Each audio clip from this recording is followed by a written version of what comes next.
Pada kesempatan ini, kami dari kelompok 6 akan membahas tentang materi upaya hukum terhadap putusan hakim.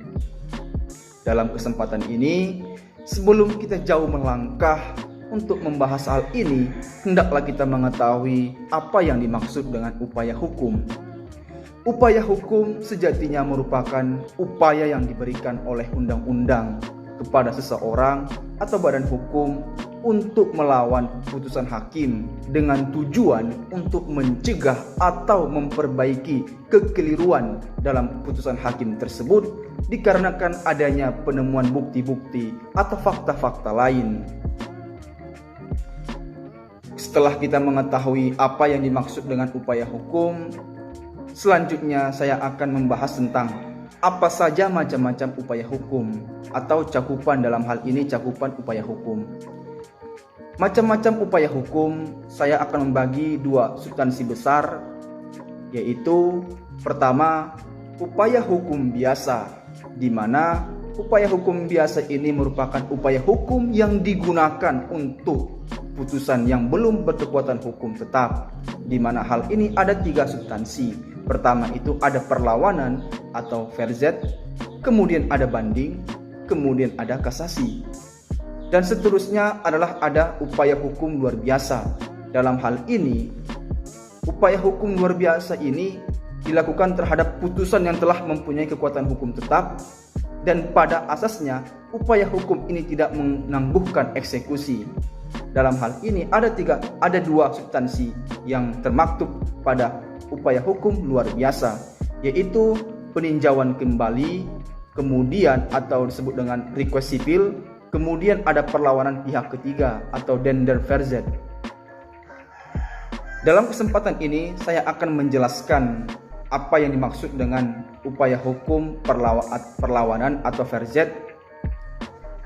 Di sini verzet itu sendiri adalah suatu upaya hukum terhadap putusan di luar hadirnya tergugat atau putusan first take, di mana dasar hukum daripada verzet ini dapat kita lihat pada pasal 129 HR, di mana verzet dapat dilakukan dalam tempo atau tenggang waktu 14 hari setelah putusan first take. Dalam hal ini pada pasal 129 HR pada ayat 1-nya dijelaskan ada syarat yang harus terpenuhi. Yang pertama itu adalah dikeluarkannya putusan first take, kemudian kedua itu jangka waktu untuk mengajukan perlawanan adalah tidak boleh melebihi 14 hari, dan jika ada eksekusi tidak boleh melebihi dari 8 hari. Kemudian verzet dimaksudkan diajukan kepada ketua pengadilan negeri di wilayah hukum di mana penggugat mengajukan penggugatannya. Maka dalam kesempatan ini untuk upaya hukum perlawanan verzet, gambarannya seperti yang saya sampaikan. Untuk selanjutnya akan dijelaskan oleh rekan-rekan saya. Sekian.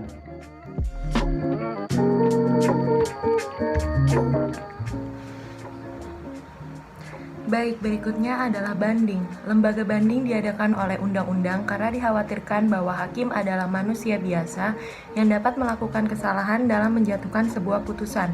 Untuk itu, pihak yang merasa tidak puas dan tidak menerima putusan pengadilan negeri dapat mengajukan permohonan banding ke pengadilan tinggi. Berkas perkara yang bersangkutan beserta salinan resmi putusan serta surat-surat lainnya akan dikirimkan ke pengadilan tinggi untuk diperiksa dan akhirnya diputus lagi.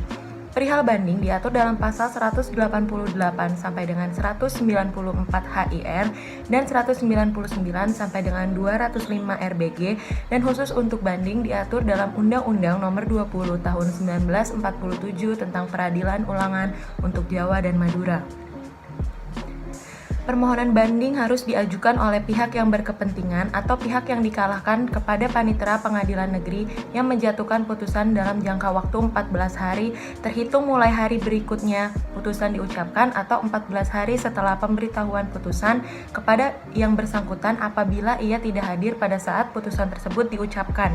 Kedua belah pihak boleh mengajukan bukti baru dan surat keterangan sebagai uraian atas alasan permohonan banding atau yang dikenal dengan memori banding. Dan sebagai tanggapannya, pihak terbanding boleh mengajukan sebuah kontra memori banding. Selanjutnya kita bahas dulu apa itu memori banding. Memori banding adalah suatu surat yang berisi alasan apa sebabnya pembanding mengajukan permohonan banding. Memori banding harus dengan jelas memuat apa sebabnya pembanding menganggap bahwa putusan pengadilan negeri tersebut adalah salah. Dalam hal ini, peranan memori banding yang didukung oleh data dan dikaitkan dengan abstrak hukum sangat menentukan untuk pertimbangan hakim banding dalam menjatuhkan putusan. Walau memori banding bukanlah suatu keharusan untuk diajukan oleh pihak yang mengajukan banding atas putusan pengadilan negeri, karena dalam tingkat banding, hakim wajib untuk membaca kembali seluruh berkas perkara yang dimohonkan banding tersebut. Agar memori banding dapat diperhatikan dengan baik, maka hendaknya memori banding disusun dengan kalimat yang sederhana, pendek, dan berisi. Pembuatan atau pengiriman memori banding bukan merupakan suatu kewajiban. Undang-undang tidak mewajibkan pembanding untuk mengajukan memori banding seperti halnya dalam kasasi. Setelah diajukan memori banding, pihak terbanding dapat mengajukan kontra memori banding.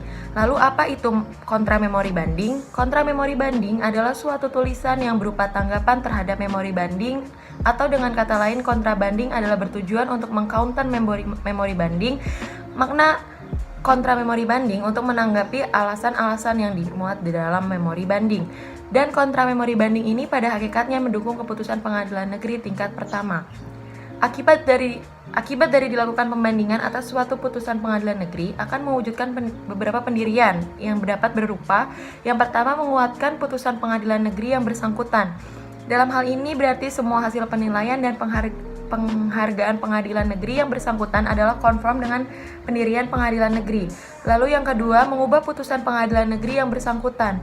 Dalam hal ini, sebagian saja dari hasil penilaian pengadilan negeri yang bersangkutan yang konform dengan penilaian pengadilan tinggi, sedangkan yang lainnya memerlukan perubahan sesuai dengan pendirian pengadilan tinggi.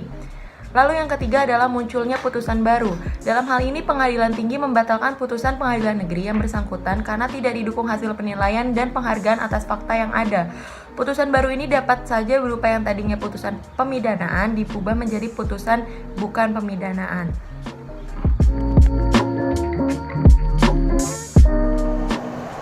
Dalam hal pengertian sendiri, kasasi telah secara eksplisit dijelaskan dalam pasal 29 sampai dengan 30 Undang-Undang Nomor 5 Tahun 2004. Dalam hal ini dijelaskan bahwasanya kasasi adalah pembatalan atas putusan dan penetapan pengadilan-pengadilan dari semua lingkungan peradilan dalam tingkat peradilan terakhir. Kasasi dapat diajukan oleh pihak-pihak yang berkepentingan. Hal ini secara tegas dijelaskan dalam dan diatur dalam pasal 44 nomor 5 tahun 2004. Dan para pihak-pihak yang berkepentingan ini dapat mewakilkan kepada seorang yang diberi kuasa secara khusus. Dalam hal ini bisa mewakilkan kepada seorang advokat atau pengacara. Permohonan kasasi diajukan kepada Mahkamah Agung melalui kepaniteraan dari pengadilan negeri yang menjatuhkan putusan yang dimohonkan. Ini diatur secara tegas pula melalui peraturan dalam pasal 113 ayat 1 Undang-Undang Nomor 1 Tahun 1950. Permohonan kasasi ini bisa diajukan baik secara lisan maupun tertulis dalam tenggang waktu 14 hari setelah putusan atau penetapan diberitahuan kepada pemohon. Aturan ini ialah aturan yang ditetapkan melalui pasal 46 tahun 1985. Untuk yang selanjutnya mengenai alasan-alasan kasasi sendiri, dalam meninjau alasan-alasan hukum yang dipergunakan dalam permohonan kasasi, dipakailah sebagai dasar yaitu pasal 30 Undang-Undang Nomor 5 Tahun 2004, yaitu dikarenakan atas dalam 3 hal. Yang pertama yaitu tidak berwenang atau melampaui batas wewenang. Yang kedua, dikarenakan salah menerapkan atau melanggar hukum yang berlaku. Yang ketiga adalah lalai memenuhi syarat-syarat yang diwajibkan oleh peraturan perundang-undangan yang mengancam kelalaian itu dengan batalnya putusan yang bersangkutan. Dari alasan-alasan ini di atas dapat kita ketahui bahwa di dalam tingkat kasasi tidak diperiksa tentang duduk perkara atau faktanya, tetapi tentang hukumnya, sehingga tentang terbukti atau tidaknya peristiwa tidak akan diperiksa. Penilaian mengenai hasil pembuktian tidak dapat dipertimbangkan dalam hal pemeriksaan tingkat kasasi Mahkamah Agung. Mahkamah Agung juga tidak terikat pada peristiwa yang telah diputuskan dalam tingkat terakhir.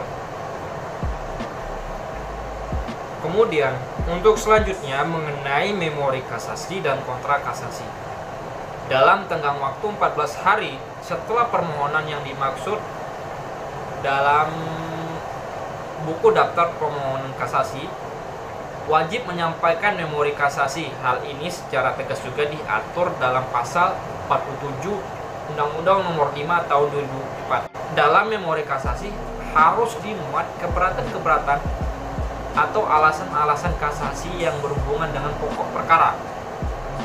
Permohonan kasasi yang melampaui tenggang waktu yang telah ditentukan dalam pasal 46 ayat 2 Undang-Undang Nomor 5 Tahun 2004 atau penerimaan memori kasasi yang melampaui tenggang waktu yang telah ditentukan dalam pasal 47 Undang-Undang Nomor 5 Tahun 2004 harus dinyatakan tidak diterima.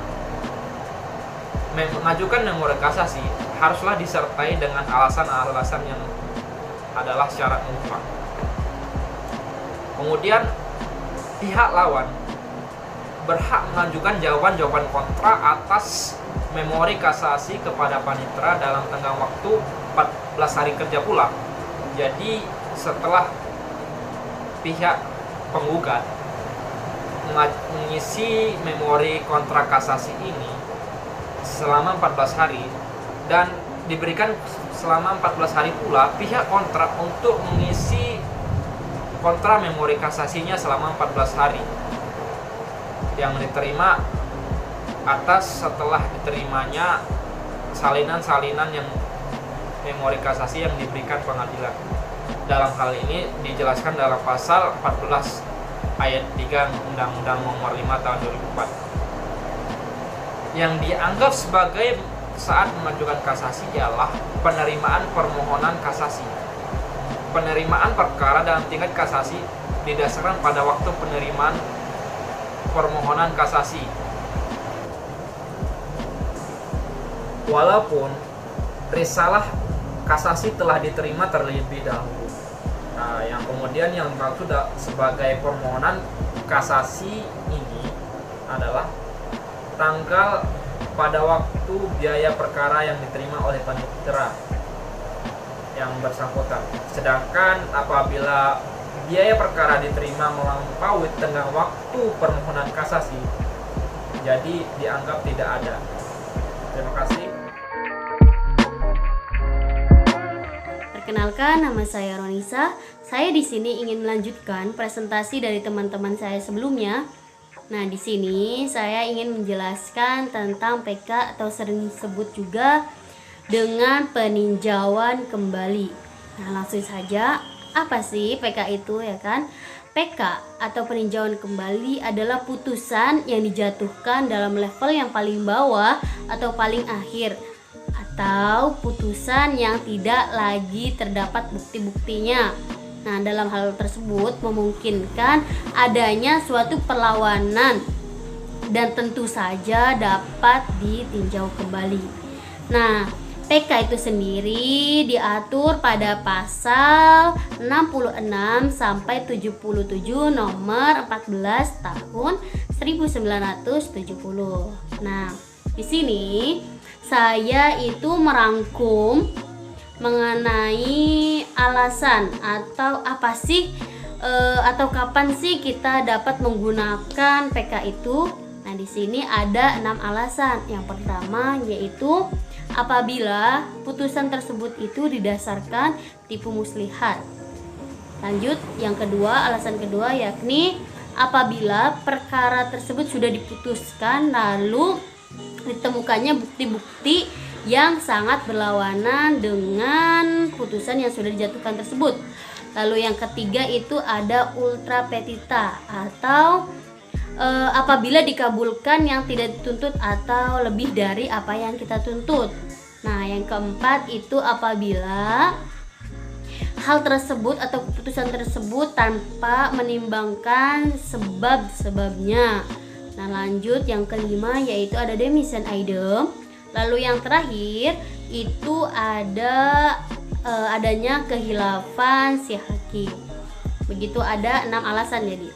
Nah, untuk jangka waktunya atau jangka waktu dari peninjauan kembali itu ada 180 hari, teman-teman. Gitu. Lanjut ke materi selanjutnya akan dijelaskan oleh teman saya. Dan saya akan melanjutkan materi dari pembahasan sebelumnya. Apakah yang dimaksud dengan der den verzet? Yang dimaksud dengan der den verzet adalah perlawanan dari pihak ketiga. Memang, pada dasarnya, putusan pengadilan hanya mengikat para pihak yang berperkara dan tidak mengikat pihak ketiga. Namun tidak menutup kemungkinan juga kalau ada pihak ketiga yang dirugikan oleh putusan tersebut. Nah, pihak ketiga ini dapat mengajukan perlawanan atau der den verzet ke hakim pengadilan negeri yang memutus perkara tersebut. Pihak ketiga yang dirugikan menggugat para pihak yang berperkara ini ada dasarnya di pasal 379 RV. Apabila perlawanan tersebut dikabulkan, maka terhadap putusan yang merugikan pihak ketiga tersebut haruslah diperbaiki. Dasarnya ada juga di pasal 382 RV. Nah, untuk putusan perlawanan yang dijatuhkan oleh hakim pengadilan negeri dapat diajukan upaya hukum banding, kasasi, dan peninjauan kembali, seperti yang sudah dijelaskan oleh rekan-rekan saya di pembahasan sebelumnya.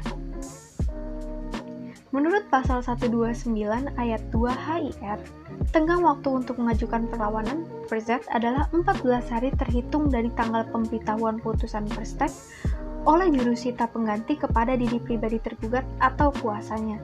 Dan apabila putusan tidak disampaikan kepada diri pribadi tergugat, in person, itu verzet masih bisa diajukan sampai hari ke-8 sesudah unmanning atau peringatan.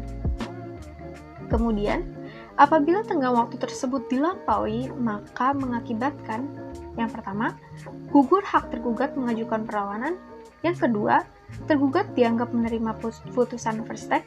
Yang ketiga, terhadapnya tertutup upaya hukum banding dan kasasi. Mari bahas juga mengenai tenggang waktu untuk mengajukan permohonan banding. Tenggang waktu untuk mengajukan permohonan banding adalah 14 hari terhitung mulai hari berikutnya dari hari pengumuman putusan kepada yang berkepentingan. Dasarnya ada di pasal 7 ayat 1 Undang-Undang Nomor 20 Tahun 1947 atau 14 hari dari tanggal putusan diucapkan. Dasarnya ada di pasal 199 ayat 1 RBG. Nah, sekarang kita mengetahui bahwa terdapat perbedaan perumusan perhitungan tenggang waktu untuk mengajukan permohonan banding antara yang diatur di pasal 7 ayat 1 Undang-Undang Nomor 20 1947 dengan yang diatur oleh pasal 199 ayat 1 RBG. Dalam hal ini, praktek pengadilan sendiri lebih cenderung untuk menerapkan cara perhitungan yang diatur di pasal 7 ayat 1 Undang-Undang Nomor 20 Tahun 1947. Patokan cara perhitungan tenggang waktu banding sebagaimana yang dimaksud oleh pasal 7 ayat 1 Undang-Undang Nomor 20 Tahun 1947 itu sebagian berikut. A. 14 hari dari hari berikutnya apabila saat putusan diucapkan dihadiri oleh pemohon. B. 14 hari berikutnya dari tanggal putusan diberitahukan kepada pemohon. Nah, kalau tenggang waktu untuk mengajukan permohonan banding terhadap penetapan PN seperti yang diatur dalam pasal 236 ayat 1 HIR atau pasal 272 ayat 1 RBG adalah 30 hari setelah tanggal penetapan itu sendiri.